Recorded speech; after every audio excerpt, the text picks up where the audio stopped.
and it's really a very beautiful town. Death.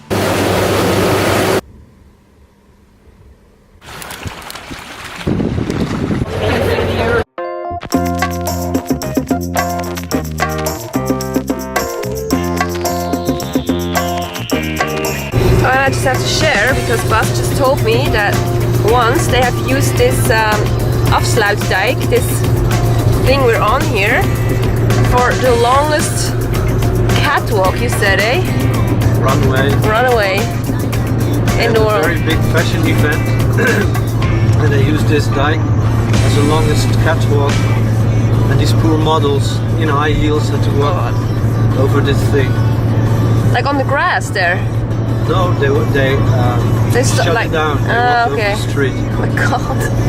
I really don't know how long you walk here. It's so long. We're already here for, I don't know, 10 minutes for sure.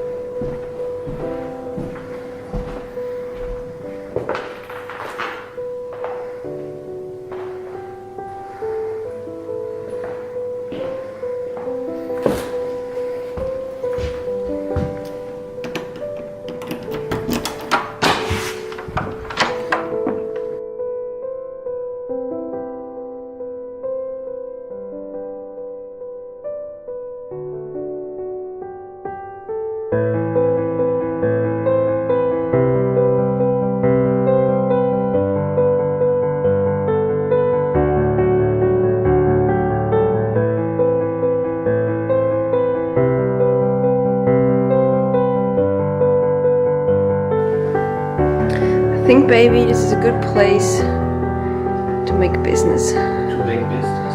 Yes, serious business. Very serious business.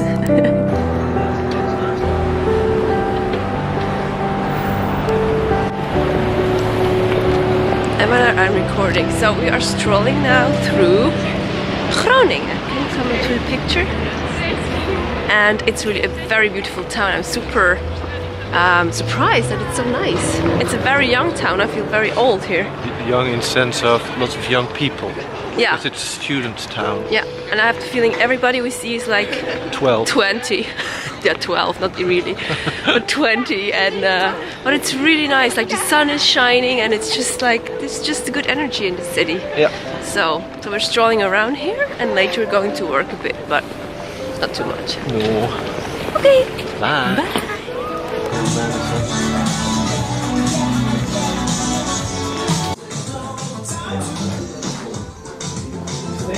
I like that.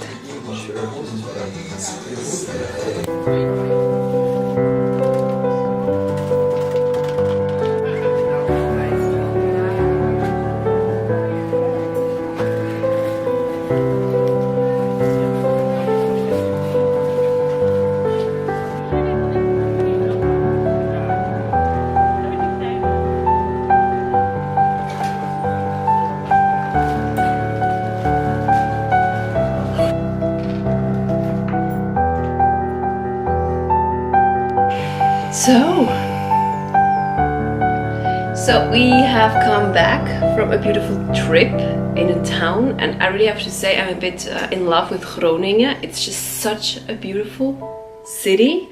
Of course, it's also sunshine and beautiful, but there's just such a light energy in this place. Yeah, we were talking about it. What could have been that creates this energy? And it is a student's town, so maybe because there are lots and lots of very young people, like in their 20s, and I think this also has some influence on the energy of the city, because it feels really high and fresh and young and really nice. Even though, like, for example, food-wise, it's still a bit difficult for us to find some vegan food. You still have to look for it, but like next to that, it's really something very bright about it. So yeah, and we wanted to make also, like, we already wanted to talk about the stuff we're going to talk right now a long time ago, or longer, and because it has been a topic in especially my life for I think in our life, because when it is a topic in your life, it's in your life is as in well. my life as well. That's true. For a longer while, and we decided to come back to the hotel to record that video because outside it's always so noisy and you can hear every person walking by. So this is why we took the time here to talk to you guys. So do you want to kick off? Yeah, maybe. Or no, you do. Can you start? Shall I start? Yeah, shall you start? Shall you start? Yes, I shall. Let's see where to start. I think most of you who have followed us for a while know how we started, that I was still married, that Priska had to come from another country, that I have 2 kids, that I have co-parenthood, and in Holland this means that they are 50% with us now and 50% with their mom. And this was just a situation that was actually set in stone, because there's not so much that can be changed there. So Priska had to come into this already existing system, and she had to just, like from the start, had to find her way in that. And for example, also that like 50% of the time she all of a sudden has to has 2 stepchildren, where she also has to fulfill some kind of a mother role. So this is actually it always has been like a thing that like was a bit grindy, but now I think for a couple of weeks it all of a sudden comes up more presently, and this does something with our energy as well, and with our lives, and with the way how we connect. And so I think it's good that you tell now how it is for you, and then I can tell what it does to me. Yeah. So because our name is Love Relation Shit, and this certainly is a big shit in our space. And I want to make clear that when this grindy stuff comes up with me, it's never about me not loving Bas's kids, because I love these kids. Like, I really love these kids. And at the same time, it's just not the same as if they are your biological kids, especially when both biological parents are very clearly very present in their lives. So you're some kind of an extra, and this is also why I'm Emma, like an extra mama, and not like the mom, it has never been a question, and of course this is just how it is. And I think in the last few weeks, my own, like, it has always been like in wave coming and going, this kind of wish for an own child. And the thing is that Bas had cancer, and therefore, he just... I'm infertile, because this is the word I was looking for. I had to have several chemos, and the last one was a very heavy one with a stem cell transplantation. And this actually made that my seeds are not working anymore. Yeah, and of course I knew that from the start. It's not like that all of a sudden, oh, what a surprise. And I also was never the woman who really thought that a child would make her life perfect, or this would be her only dream in her life. But I think especially and also the reason why I didn't especially want a child is because I knew you are very much bound. You don't have your freedom anymore. You cannot do all the things that I love to do all the time. But still now I have part-time this kind of life of a parent. Of course, I'm not a biological parent, but still you have a parent. You have to pick kids up, you have to bring them, you have to look after them, you have to cook for them, you have to prepare their lunches, you have to listen to them, you have, when they're in, like my stepdaughter is coming to puberty, like you have to go through these kind of phases, and you have all the work that you have also when you have your own child, and of course also the pleasure, because it's not only work, of course, but just at this, through this, my wish to have a child on my own, especially because you can never decide. Like, as a step parent, you just, of course, you have an influence there. I don't want to make that, take that out of the game. And still, when it comes to making decision how you opvoeden, what is that? How you raise your children. This is not your choice. This is just nothing that you have a saying in. And this is sometimes not so easy, especially as Bas and I were like raised very, very differently. And of course also cultural wise, we grew up differently, but also how like, yeah, certain things are just different. And I of course can accept that. And I also want and have to accept it, the way that Bas's ex-wife and he are raising their kids. And at the same time, it's just sometimes frustrating. And I have, especially in these last 3 weeks, a very big missing of my own child. And it's really like a sadness that comes up. And I think a woman who knows, like a woman who cannot have children, and perhaps also a man, I don't know, I just can talk for myself because I'm a woman, it's painful like shit. It's really, really hurtful, because this missing is just really like, sometimes it really feels like somebody, you have lost something, like I'm mourning for this child, because I had a moment in my life when I saw, it was a daughter that I saw, a child, a little girl, and I felt her, I smelled her, and yeah, there was so much love, and just to know that I'm not going to meet her in this lifetime, it sometimes rips my heart apart. And next to that, it's also like I had a really hard time to really get into the family. And of course, this is normal. Everybody who's in a blended family knows that you cannot expect to come into a new system and to just be immediately part of it, because blended is actually the wrong word. You're not going to blend, because everybody should still be their own person. It's just a new system. Yep. And still, it felt sometimes so painful to see the love between them. And even though they love me too, I don't want to put that out of the game, but it's just different. It's like they're like the core of the family, and I'm just standing somehow outside. I'm just then Priska next to it. And I know that I also personally put myself a bit in this position, and still it's just the truth. We cannot deny the truth that it's a different kind of connection that Bas has with his kids than I have. It would also be strange. I mean, like, it would really be strange if we would immediately have the same kind of connection. And it was also, yeah, very hard for me to find my space in this a whole construction. Also, of course, because an ex-wife, especially when you're co-parenting, she really is a full part of she's not the full part of the family, but she's the full part of the system, because she's a full part of the children's life. She's their family. So it's really a thing that I've never learned somehow also not to deal with it. How can I find my space without and still having my boundaries and still being fluid? And it was just so, and sometimes I'm just so fed up with finding my way, and I just think, what the fuck? I have to live in a country that is not mine. I have to leave my friends. I have to just take over a family that is not mine. I have to accept that I cannot have kids. There are so many factors where I just had to adapt to his life, where I never got the choice of do I want that or do I don't want that? Yeah. And this triggers a lot of anger as well, even though I know it's not Bas's fault. It's nobody's fault, really, period. Yeah, that's true. And how this influences me, of course I understand everything, although I didn't go through the same process. I can connect to her feeling, because it makes her feel sad, and I know what sadness is, so I can tune into this, and I know what anger is, so when she's angry I can relate to that feeling.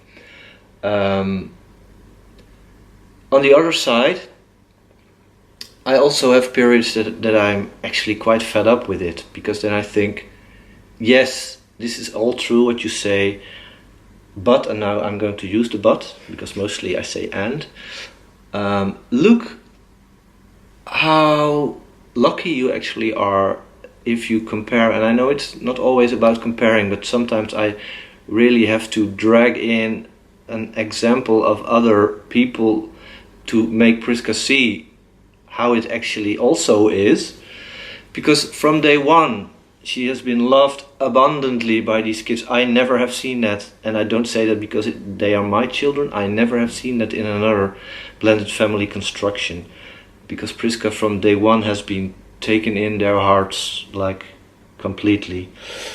And about the never having a choice, what Priska just said, and always having to adapt, up to a point, up to a big point, this is true. Of course, this is true, because like big decisions about schools and about how we want things to be for the kids, it's what I decide with my ex-wife. But we also have conversations, and I'm always very clear there. Because we are living in our house, it's my kids, it's your stepkids, it's you, and it's me, the four of us. And I always say, yeah, but there you can take direction. If there are things that you really don't want anymore, or that don't feel nice anymore, or that influence you in a way that you feel choked or not at home or whatever, just speak up and just say what you would need there, and then we can look into options or possibilities to make it more bearable. And this sounds very negative, because then it sounds that Priska is like dragging herself through the day, and this is totally not, because if we look at it like 80% of the time, it's actually quite okay, it's fine. But these 20% that sometimes pop up, and this is what sometimes nags me, because then I think, yeah, I gave you so much opportunities to just say what you want and step up, and actually you don't do it. And what I then hear is constantly this, and now I'm how do you say that? Putting it very black and white, of course, because it's way more multicolored than how I put it now.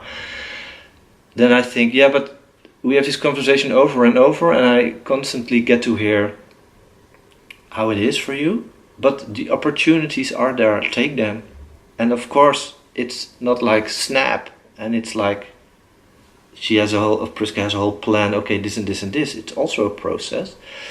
And this is actually the part where I sometimes feel, not again. And also the part, and this is totally my part, that it also sometimes doesn't make me feel like I can be there in the way that she needs, because when she chose for me, she didn't automatically chose for the situation, but it is my situation that not that I put actively on her, but that just is there. And sometimes I wish that I could make it a bit more easy for her. So it's more than the little boy that thinks, "Ow, I'm not good enough, and I'm not man enough," and she has to go through all these shit. So it's very dual, because it's this feeling, and it's the feeling of, oh, now you have to shut up because I heard it too much. So this is also for me sometimes quite confusing, and it's not about not understanding, because I totally understand the process, but on the same time I also feel what I feel, and this is true as well for me. Yeah, I get that. Yeah. And I understand your situation very much as well. And the thing is just that we have also different kind of understanding of helping each other, I think. Because for me, it also is like, I'm not so good in constantly asking him for doing things. And because for me, when I see that I can help him with something, and perhaps he doesn't even see it yet, or perhaps he doesn't say it out, I do it immediately, because I just want to make it so easy as possible for him. And he has a different kind of view on this, and thinks I have to ask for everything, because he doesn't want to mow the grass for me. Yeah, I'm not a fixer, I don't want to fix. Yeah, which also I understand, and at the same time this makes it a bit difficult, because sometimes I'm not sure, especially in the beginning when you're coming into a blended family and you know the kids just went through a divorce. You as a stepmom, you really wanted to make it as easy for the kids as possible. You really take yourself back, because you think, hey, you're the adult, you really have to give the children now the space they need in order to heal, to go through that process and whatever. And all of a sudden then to change that is very difficult, because then I think, yeah, what is now the right thing to do? What do I actually even need? And am I somehow also destroying something with that again? Or also to define what kind of stepmom I actually want to be. And I also had the feeling that there were things which were very difficult for me, which I also worded out. But because they were difficult also in the situation, they somehow couldn't be changed, really. It gave a big discussion with everybody included, and then I also lost a bit the hope that, the things that I really would need, that they can be changed. And Yeah. then I gave up somehow, I feel internally. And, and this is the difficult part, I think, because when you come in a situation and there are things that hurt you or that influence you in a way that you think, oh, I have to adapt, and it's actually against what I would want there. But these are things that are set in stone, then or you have to accept the fact that this is how it is and look for the changes that could serve you within the boundaries. Yeah, but the boundaries for me are very tight. That's the point. I can change things, but these things don't matter to me so much. We can change that, but they're like... Pff. But the things that the bigger things that I also, where we had the whole conversation. Can you give an no, example? I don't, because it's too personal that I don't want to bring that up now. Yeah. Because there are more than we just included in this. Mm-hmm. But when I had a big need for something, it brought up a lot of shit in the whole system. And there was a big thing made out of it, and many discussions, and at one point I felt like, okay, I'm just throwing in the towel. If this is such a big thing and everybody's acting so crazy, then I'm just leaving it, and then I'm just going to shut the fuck up. Yeah. And I think this is something, because I see the things that I could change, but these are not the essential things that I can change. Also the things that I can change are not, I'm still not having my baby. This is not going to happen. These kind of things. And this is of course something that is really just set in stone, or more and less in stone. So anyhow, this is just sometimes where I keep having this resistance instead of opening up and going with the flow. And a part of me is not ready yet to really let go of the resistance, because maybe also because I then feel like, but when I let totally go off, then the whole dream is just really gone. Kaput. And then I really will not have a child, and somehow I want to keep on to at least to the sadness of not having, I don't know. No, but it's okay. It's not about bypassing any feelings that pop up, because I think if you do that, then it comes back in a way bigger proportion and throws itself in your face. So it's really, I always say to everyone, you really have to go through every emotion. And I'm just not ready yet for No, this. but this is good. For me, and I can understand that sometimes you are not yet ready for you, like you now, or for that, like you now. But in the end, I think it's about, and I know you're working your ass off for that, it's about the balance. It's about looking at the things you actually cannot change, taking in account the things that still hurt you, and looking at all the things that you have in the situation, and also look within the situation where you can take the direction and really step up for yourself within the limitations. So how can you make it as cool and good and smooth for yourself within the limitation of the set system, actually? And I know you are doing that. No, and much. at the same time, yes, this is, because for me this is obviously what is happening. Otherwise I could not live the life that I'm living now and still be happy, because I'm a happy person. It's not that I'm like walking around like a like a zombie. No, I really feel happy. Like my overall feeling is happy, and this just pops up. This is now the process I'm in. And I just also feel, and it's also very interesting, that whenever Bas tells me to just, if he starts comparing me with other people, how hard they have it, I get so angry, because I feel, what the fuck are you telling me how I have to feel? Because it's not so not so bad.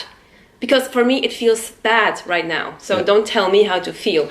And this is really, like, it really is something that we are, it's been really a big process, and we're still in it. So there's not a solution to that, because it's such a, I think for every woman it's such a big thing, such a basic thing, having kids, yeah or nay. And if this is just taken away from you somehow, this is just painful. And I think no one can talk these feelings away by being reasonable, or see, because I see that. I mean, like, I have these stepchildren, and of course they haven't gone through me, they didn't come up out of me, and still I love them very much, and I would do anything for them to be happy. And this is a lot. It's very, very much, and I see that.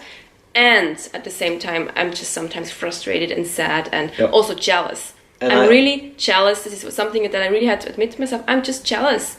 What you have, that you have the children plus the business, plus the love we have, plus your house, plus your country, plus everything, that I just don't.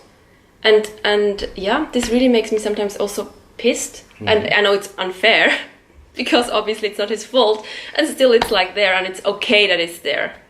Sorry, I interrupted you. No, it's good. Something. But the only thing I wanted to add, actually, because you said, I want to clear up, because you said the having your own kids, and this is taken away from me. Because people can comment now, yeah, but you can also do this and this. So I want to also add the fact, because we also talked about adoption then, or about even going to a sperm bank, semen bank. And this is not an option for Priska, because if she wants a child, she really wants it from me. Yeah. And this is just klar, it's not possible. It's not, for me, it's not about having a child. Like, I just need a child because I need a child. It's really about having this child with Bas. So in the... And in sorry, the, and no, I want to finish this. So this opportunity is taken away from me, what you just said. In this feeling is also your own choice of not wanting other options. Yes, but the thing is, what I also found out, this choice is also a no for me, this option, because I know that Bas is actually done with having children. And I know if Bas would be, hey Priska, I so badly want a child with you too, and let's go to the sperm bank or whatever, I would be the first like, yes, let's do that. But I know that it's not what he actually wants. He would do it for me. And I don't want to have a child with somebody who does it for me. This feels wrong. And I think even if you would still be fertile and you would still have this feeling, I would just do it for you, I would not want that. I think there's actually the point, the knack point. So because you being infertile is actually not the point. You not wanting one anymore, this is the point, which I fully understand. Okay. Yeah. This is something that I actually just found out when we had a talk with a friend of Bas's. Yes, because this we heard actually 2 days ago. Yeah. Because up till that, it was constantly I thought about, so. No, I only want a child from you. And adoption or a sperm bank is not an option for me. And then only 2 days ago I heard, no, it actually has to do because you said... It's both. It's the both things. Yeah, I would like to have a child with you, and also only if you wanted one. Because I think it's wrong to have a child just because of somebody. Yep. I think this is not good. Yeah. And this is also what I said earlier, this adds also to my feeling... Oh, I'm doing her so much wrong because she had to leave Switzerland for me. She doesn't have children. She has to live in the house where I lived with another woman. And now also this kid is actually based on the fact that I once or twice said that I actually are done with children.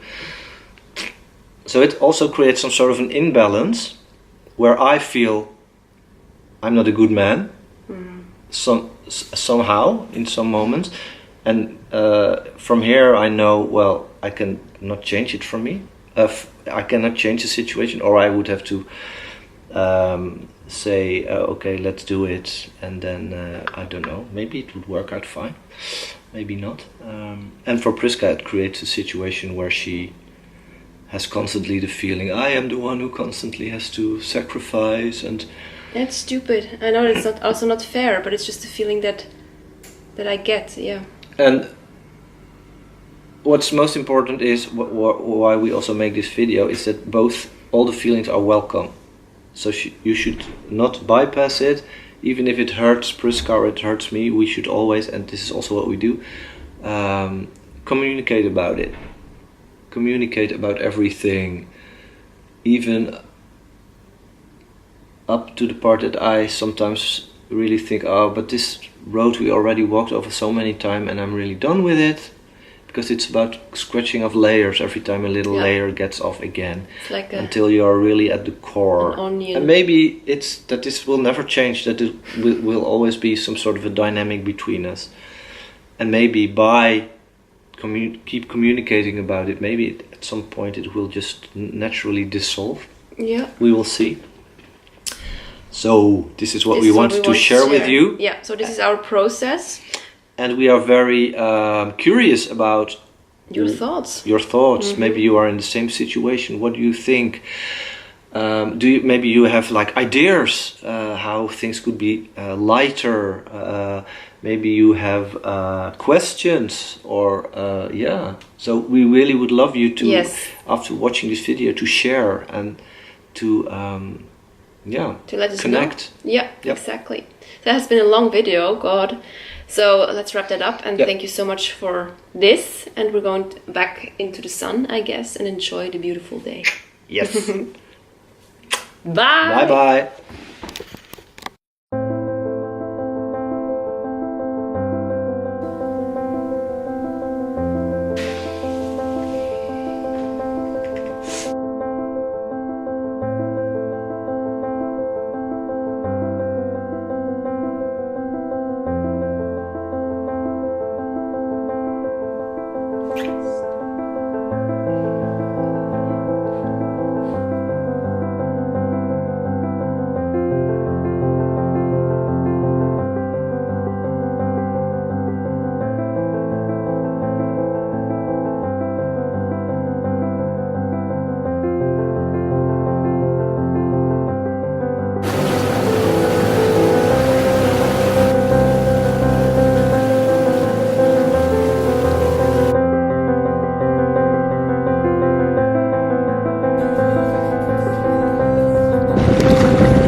Home sweet home.